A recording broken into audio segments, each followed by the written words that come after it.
Okay, I'm going to talk about two types of economies.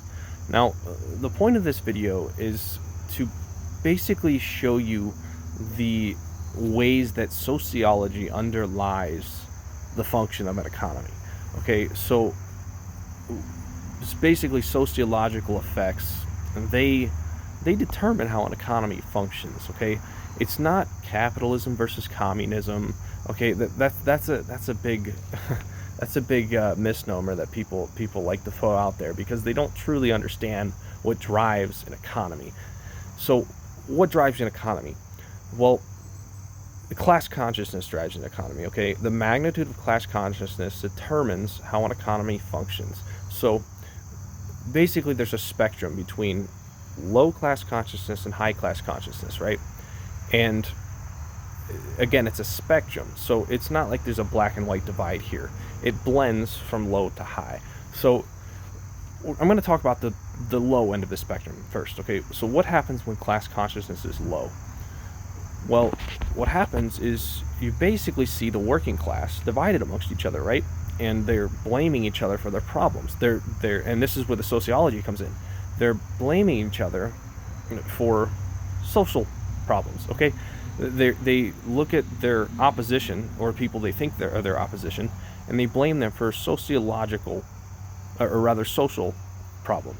They blame each other for their problems along social divides. Okay, that could be race, it could be gender, it could be religion, anything that is not the class divide. So again, when class consciousness is low, the working class is divided, and what that allows the ruling class to do, the wealthy class, is it allows them to steal the value production created by the working class. And when that happens, a couple things happen. First, individualism goes up. Okay, the individualism increases, the economy becomes more individualistic, the social aspects of the economy or of the society become more individualistic. In addition to that, wealth inequality goes up. Okay, and what else? Basically, authoritarian fascism also increases. Okay, because the ruling class is able to control, they're able to implement controls over the working class because, again, they're divided, so they're not voting for people that are actually going to support their interests. And what else goes up? Wealth inequality rises. Okay, all of these things are the result of low class consciousness. Okay, they are functions of low class consciousness. You could even say that oligarchies develop when this happens. Again, as more and more money and power gets put in the hands of the few, you develop oligarchies and perhaps eventually dictatorships. This is how this is how the sociological effects of a society feed into the economy. Okay, they are the determiners of how an economy functions. So let's look at the other side of the spectrum. Okay, the spectrum of the high class consciousness side of the spectrum. So what happens when class consciousness is high? Well, again, the working class is not divided, right? They're consolidated. They're working together. And what this means is that they claim the true value of their labor. Okay, so in doing so, the wealth inequality decreases. Instead of individualism, you get collectivism, right? There's two are opposed to each other. And you also get more democracy, right? You're closer to a true democracy because now the people are actually voting for their interests because they are consolidated and they're not divided along these social divides like race, gender, and religion, or whatever else there may be, cultural. The point here is that the only thing that determines the function of an economy is class consciousness. It's not capitalism versus communism, okay? Because let me explain why. A capitalistic economy with low class consciousness is what the U.S. has right now, okay? The U.S. has rising wealth inequality. They have rising individualism. They have, we're becoming more authoritarianism or authoritarianist. We are becoming more and more like an oligarchy, a corporatocracy, you may say.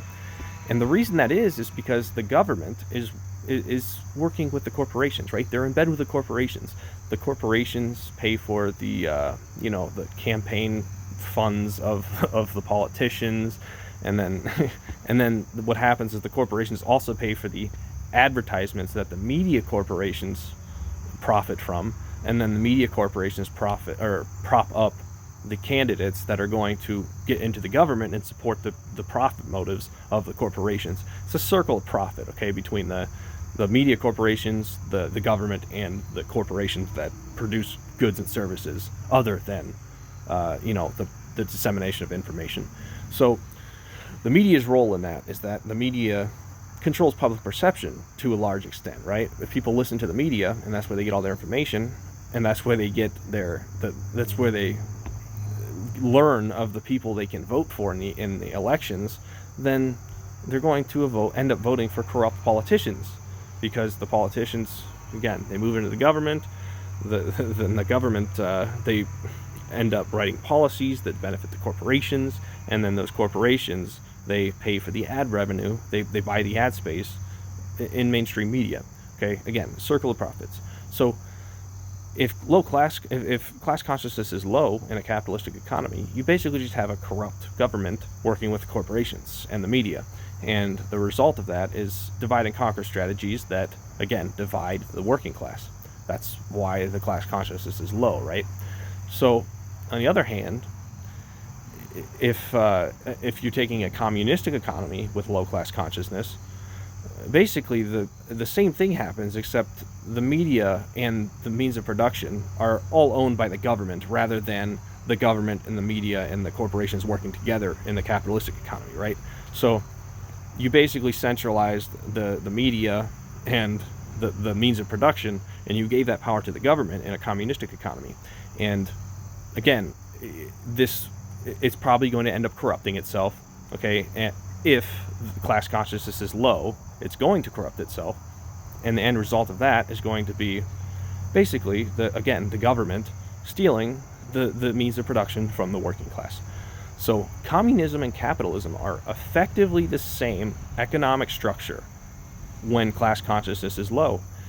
And contrary to that, communism and capitalism are effectively the same economic structure when class consciousness is high. So if you look at China right now, they've brought 850 million people out of poverty in the last 50 years, okay? That's pretty awesome, right? Okay, and I'm not saying that communism is awesome. What I'm saying is that high class consciousness is awesome. I'm saying that collectivism is awesome. That's what the Chinese population has managed to do. They've managed to build class consciousness in such a way that benefits the working class. And they happen to do that in a communistic type of economy. Meanwhile, the US, where the wealth inequality has been rising and more people have been falling into poverty, this is a capitalistic economy. And the reason it's happening like that is because class consciousness is low. It's because the working class is divided amongst themselves, because the media manipulates them. It's really, the point of this video is to tell you that the only thing that matters is class consciousness. It doesn't matter what name you attach to your economic structure. All that matters is that the working class is consolidated. You need working class solidarity, and everything else falls in place. Because whether it's a working class voting for a communistic government that's actually going to support their interests and that's actually going to distribute the means of production appropriately, or you have low class consciousness and that government is going to either distribute the means of production poorly, as with a communistic government that has low class consciousness, or you have a capitalistic economy where high class consciousness would again lead to a fair distribution, or rather it would lead to a democratized workplace, and with low class consciousness it would lead to what we have now, with a corrupt government working with corporations, working with media corporations. Again, the takeaway is that class consciousness is the foundation of every economy. The sociology that underlies the economy it determines how the economy functions. It doesn't matter, like there's basically this desire to debate capitalism and communism, but the truth is it's all a distraction. They function the same. All that matters is that the working class is consolidated, that they are working together to claim the true value of their labor. And in a capitalistic economy, the way you do this is through labor strikes and and labor unions, and also by voting for the right representatives, and by ensuring that the government is not working with the corporations and the media corporations. You have to have a split there. You cannot have a profit motive existing, or a profit link existing between the corporations and the government in a capitalistic economy. Otherwise, it's going to become corrupted, and what's going to end up happening is class consciousness is going to decrease. Now, in a communistic economy, you don't have that divide between the government and the corporations, because they're one of the same. So in that sense, if class consciousness is low, then the people are voting for the wrong candidates, and the government's going to become corrupted and distribute the means of production poorly. If class consciousness is high in a communistic economy, then the people vote for the right representatives, and in effect, they're going to distribute the means of production wisely, okay, in such a way that benefits the working class. I just need to drive this point home over and over again, okay, because you have to understand that it's this capitalism versus communism debate. It's all just a distraction.